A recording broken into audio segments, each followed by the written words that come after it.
बिस्मिल्लाहिर्रहमानिर्रहीम, अस्सलाम वालेकुम। पाकिस्तान और दुनिया भर में देखने और सुनने वालों को अब्दुल कादिर का सलाम। यकीन मानिए बहुत भागदौड़ लगी हुई है। पीटीआई की एक तो कवरेज शुरू होगी टीवी चैनल्स के ऊपर, तो कभी बैरिस्टर गौहर की मीडिया टॉक, तो कभी शेर अफजल मरवत की, तो कभी असद कैसर साहब आ रहे हैं, तो कभी उमर अयूब का ट्वीट चल रहा है।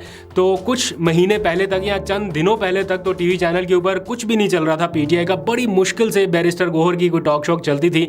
अभी जो है इन दिनों में काफ़ी स्पेस हासिल कर रही है पीटीआई, और ये स्पेस उनको मिलना ही थी क्योंकि उन्होंने मनवाया है अपना आप के उनके पास चलें फाइनल अथॉरिटी ना सही लेकिन मॉरल अथॉरिटी कम से कम उनके पास है। तो इसलिए जिसके पीछे आवाम इतनी बड़ी तादाद में हो, तो इस वक्त मैं असेस कर पा रहा हूँ ये चीज़ें बहुत तेज़ी से तब्दील होती। शायद आप लोग इतना ज़्यादा बारीक बीनी से ना उसको जज कर पा रहे हो, लेकिन मुझे पता है जितने फ़ोन कॉल्स मैं कम्युनिकेट कर पा रहा हूँ चैनल के साथ अपने, तो मुझे लग रहा है कि अच्छी खासी स्पेस जो है वो पीटीआई हासिल कर लिया। मौलाना फजलुर रहमान के घर के बाहर इस वक्त DSNGs लगी हुई हैं क्योंकि पीटीआई का वफ्द वहाँ पर जाने वाला है। कुछ देर पहले पाकिस्तान तहरीक इंसाफ की पार्लिमानी पार्टी का इजलास हुआ, जो कि बहुत अरसे के बाद, क्योंकि पार्लियामेंट में वो रही नहीं थी, इस्तीफे दे दिए थे, तो आज पहली बार जब से इस्तीफे दिए उसके बाद आज पहली बार पीटीआई की पार्लिमानी पार्टी का इजलास हुआ। पहले तो ये खदशा और ख़तरा भी था कि बाहर निकलेंगे तो गिरफ्तारी हो जाएगी, ये सारे लोग छुपते छुपाते फिर रहे थे, और अब जो है ये इजलास भी कर रहे हैं। ख़तरा अभी टला नहीं है, बट स्टिल ये सारा कुछ हो रहा है। ज़राए बताते हैं कि कुछ और अच्छी खबरें भी पीटीआई के लोगों को देखने को मिलेंगी, क्योंकि अब रिहाइयाँ भी शुरू होने वाली हैं। आज आपने देखा हलीम आदिल शेख कितने महीनों के बाद जेल से रिहा हुए, पता नहीं कितने मुकदमा थे, सब में ज़मानत हुई और बाहर निकले। अब किसी और मुकदमे में गिरफ्तार नहीं किया जा रहा, लेकिन जब वो बाहर निकले हाथ में तस्वीर इमरान खान की थी। फिर अब लोग पहुंच रहे हैं परवेज़ इलाही के पास भी, अडयाला जेल में भी पहुंच गए। बताया जा रहा है कि फैमिली मुलाकात थी, बट जब देख लिया कि ना इमरान खान टूटा ना परवेज़ इलाही ने भी वैसे कमाल सब्र का मुजाहरा किया, अब उसे नहीं तोड़ सके तो अब पहुंचे हैं जेल में कि मेहरबानी करो बस कर दो। अब उनके साथ क्या बातचीत होगी मुझे नहीं पता, जेल के अंदर होने वाली, बट ये सारा कुछ भी हो रहा है। तो आने वाले दिनों में आपको थोड़ा सा और बेहतर माहौल शायद देखने को मिले, ये रिहाइयाँ जो है वो हों, लेकिन अवाम का असल मुद्दा और मुतालबा ये है कि इमरान खान को रिहा किया जाए। यानी इमरान खान की रिहाई तक वो ये मामला जो है वो नहीं मानने वाले या उस तरह से उसको एक्सेप्ट नहीं करने वाले। तो ये जो सारी चीज़ों की एक्सेप्टेंस है या माहौल ठंडा होना है या जो भी सारी चीज़ें होनी है, मेरा ख्याल तभी होनी है जब इमरान खान उसको एक्सेप्ट करेंगे अपनी रिहाई के बाद। लेकिन अभी ग्राउंड के ऊपर क्या हो रहा है जल्दी से आपको वो डिटेल्स बता देता हूँ, क्योंकि दारुल हुकूमत में कुछ नई सियासी सफ़बंदी की तरफ मामला जाते देख रहे हैं। जब से मौलाना ने ग्रीन सिग्नल दिया और अभी उन्होंने तस्दीक भी कर दी कि पीटीआई के लोगों ने उनसे रब्ता किया है और मौलाना ने उन्हें अपने घर बुलाया। क्या होने जा रहा है उसके ऊपर भी, लेकिन उससे पहले मेरा आपसे एक क्वेश्चन है। मौलाना फजलुर रहमान के साथ पीटीआई की कुर्बत हालिया कुछ बयानात के बाद सामने आई, लेकिन मौलाना का आज का जो ताज़ा तरीन बयान है जो धमाके से कम नहीं है, जिसमें पहली गवाही के तौर पर उन्होंने बताया कि इमरान खान की हुकूमत को किस तरह से बरतरफ किया गया और कैसे साबिक आर्मी चीफ ने सारी सियासी जमातों को बुलाकर कहा कि इमरान खान के खिलाफ अदम एतमाद की तहरीक एंड ये सारा कुछ किस तरह से करना है। ये एक एक चीज़ आज उन्होंने टीवी चैनल के ऊपर बताई नदीम मलिक को। तो एक तरह से रजीम चेंज के ऑपरेशन में मौलाना फजलुर रहमान भी बराबर के शरीक रहे, जैसे पीपल्स पार्टी, नून लीग, MKM थी, इसी तरह से मौलाना फजलुर रहमान भी रहे होंगे। डेफिनेटली आज इसका एतराफ़ वो खुद कर रहे हैं। तो क्या ऐसी पार्टी के साथ पीटीआई को एहतजाजी तहरीक के तौर पे चलना चाहिए? इसमें सिर्फ एक चीज़ अलग है, वो ये कि इस बार मौलाना जो है वो धांधली का शोर बिल्कुल वैसे कर रहे हैं जैसे तहरीक इंसाफ कर रही है। उनको हिस्सा नहीं मिला या उनको सीटें नहीं मिली तो वो भी सामने आए मंजर आम पे और आके उन्होंने अगली पिछली सारी बातें बताना शुरू कर दी। मुस्लिम लीग नून से भी दूरियां हो गई, but the matter of fact is this कि वो भी इमरान खान की हुकूमत को घर भेजने के एक अहम मरकज़ी किरदार थे। तो इस बारे में आपकी क्या ओपिनियन है, क्या राय है, वो भी आप ज़रा ज़रूर बताइएगा। और वैसे भी ऐसा लग रहा है कि अडयाला जेल से होने वाले जो फैसले हैं उन्होंने सूरत हाल यकसर बदल के रख दी है। बहुत सारे लोगों का ये ख्याल था कि शायद इमरान खान को अडयाला जेल में रखने से पीटीआई कुछ नहीं कर पाएगी, लेकिन वो सारा कुछ कर रहे हैं जो वो चाहते हैं। तो इमरान खान जेल से बैठे कोई ना कोई डिसीजन अनाउंस करते हैं और फिर मशीनरी की बाहर दौड़े लग जाती है।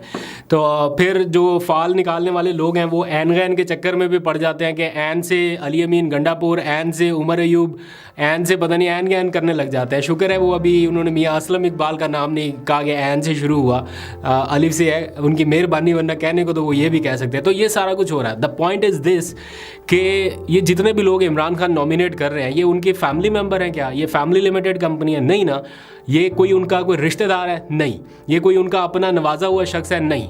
ये वो लोग हैं जिन्होंने मेरिट के ऊपर अपने आप को यहाँ तक लेके आए हैं, जिन्होंने ये बताया है कि वो मुश्किल वक्त में पार्टी के साथ और पार्टी के नज़रिए के साथ खड़े रहे। बल्कि उनके जो अपने रिश्तेदार हैं वो तो इस वक्त जेलों में हैं, उनकी बीवी जेल में है, उनकी बहन को नोटिस मिल रहे हैं, उनका भांजा इस वक्त मिलिट्री ट्रायल को फेस करते हुए जेल में है कहीं ना कहीं।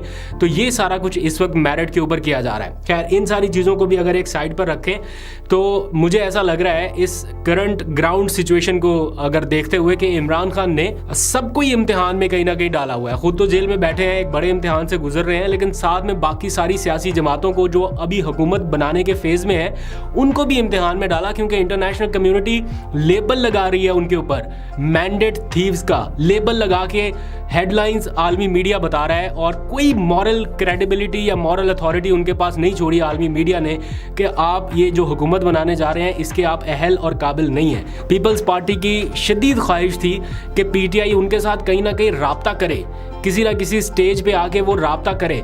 ये दो सूरतों में ये ख्वाहिश हो सकती है, या तो वो जेन्युइन सोच रहे थे कि जनाब मैंडेट पीटीआई का है तो हम इनके साथ कोई गवर्नमेंट फॉर्म कर लें, या फिर वो पीएमएलएन के ऊपर दबाव बढ़ाने के लिए पीटीआई का राब्ता यूज़ करना चाहते हो कि पीटीआई हमसे राब्ता करे और हम ज़रा अपना रेट शेट बढ़ाएं, बारगेनिंग ज़रा ज़्यादा करें। लेकिन पीटीआई ने वो काम नहीं किया, उनसे राब्ता नहीं किया। फिर फेक न्यूज़ चलवाई गई, खबरें चलवाई गई कि जनाब पीटीआई जो है वो राब्ता कर रही है पीपल्स पार्टी से, कहीं पे पैगामात भेजे जा रहे हैं। ऑल दो के शेर अफजल मरवत ने इस बात की तस्दीक की कि राब्ता हमसे हो रहा है, पीपल्स पार्टी वाले कर रहे हैं, लेकिन पहले उसकी तरदीद कर दी।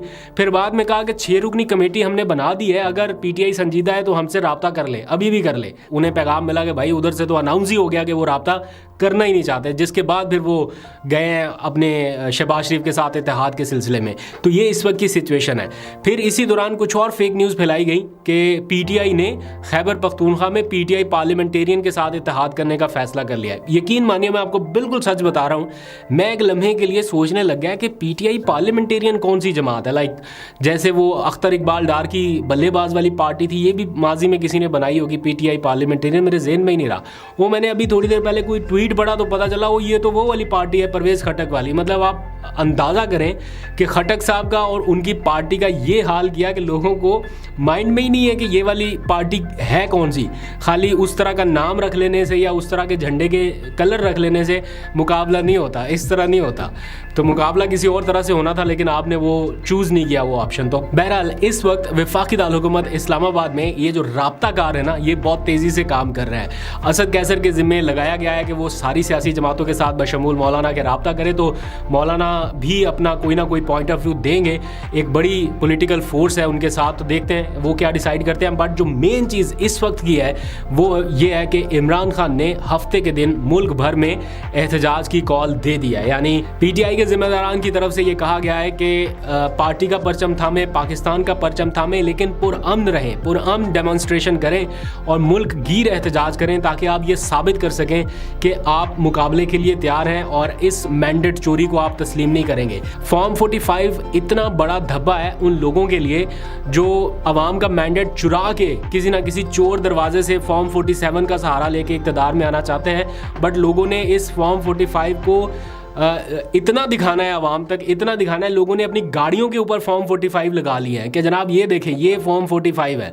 अभी आगे आगे आने वाले दिनों में आपको नज़र आएगा कि फॉर्म 45 के साथ अवाम करती क्या है। फिर कल इस्लामाबाद में यानी मैरियट होटल में एक बहुत बड़ी तकरीब का इनेकाद किया जा रहा है पीटीआई की तरफ से। शेर अफजल मरवत, सलमान अकरम राजा और बाकी उम्मीदवारान इंटरनेशनल कम्युनिटी की मौजूदगी में, इंटरनेशनल मीडिया की मौजूदगी में दिखाएंगे कि ये फॉर्म 45 है हमारे पास, जिसकी बेस पे नताइज मुरतब होते हैं। तो उन्होंने इंगेज कर लिया है आलमी मीडिया को भी, सोशल मीडिया को भी, और बाकी जो रिवायती मीडिया है वो भी वहाँ पर पहुँचेगा। तो फॉर्म 45 इनकी ऐसी छेड़ बनेगा जो जितना भागेगा उसका उतना पीछा करेगा, मुझे ऐसा लगता है। नवाज शरीफ साहब को इमरान खान के एक उस कैंडिडेट ने हरा दिया जो मेन कैंडिडेट नहीं था। आजम सवाती हरीपुर से, मानसहरा से इलेक्शन लड़ने वाले थे, नहीं लड़ सके। शहजादा गुस्तासब खान को उन्होंने अपनी जगह इलेक्शन लड़ाया और उस शख्स ने नवाज शरीफ को हरा दिया। ऑल्दो के नवाज शरीफ ने उसको उस शिकस्त को चैलेंज किया, बट आज इलेक्शन कमीशन भी मान गया और उसने भी नवाज शरीफ की वो दरख्वास्त खारिज कर दी है कि आप इलेक्शन हार चुके हैं। बड़ी मुश्किल से भारी दिल के साथ ही की होगी, बट कर दी है। अब नवाज शरीफ साहब के पास एक ही सीट रह गई है and that is doctor Yasmeen Rashid की। असूली तौर पे वो उससे भी हारे हुए हैं, फॉर्म 45 के अकॉर्डिंग वो उससे भी हारे हुए हैं।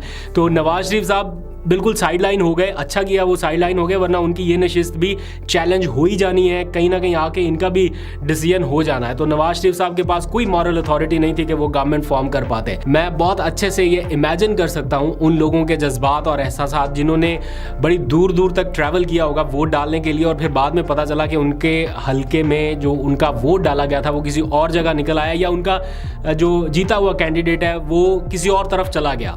तो ये बड़ी अलार्मिंग सिचुएशन है। इसमें मेरा ख्याल है कानून साजी होनी चाहिए। जो भी गवर्नमेंट नेक्स्ट आए, ये इनसे तो तवक्को नहीं है जो इसके बेनिफिशियरी बन के गवर्नमेंट में आएंगे, बट अगर किसी और गवर्नमेंट को मौका मिले तो कम से कम पहली कानून साजी तो ये होनी चाहिए कि एक तो इस मुल्क में इंतखाबात EVM के जरिए हों, और दूसरा जो शख्स भी अपने आप का ज़मीर बेचे या फ्लोर क्रॉसिंग करे, बेशक वो आज़ाद मुंतखब हुआ हो या जैसे भी, जिसने वोटर से गद्दारी की उसके लिए सख्त से सख्त सज़ा होनी चाहिए।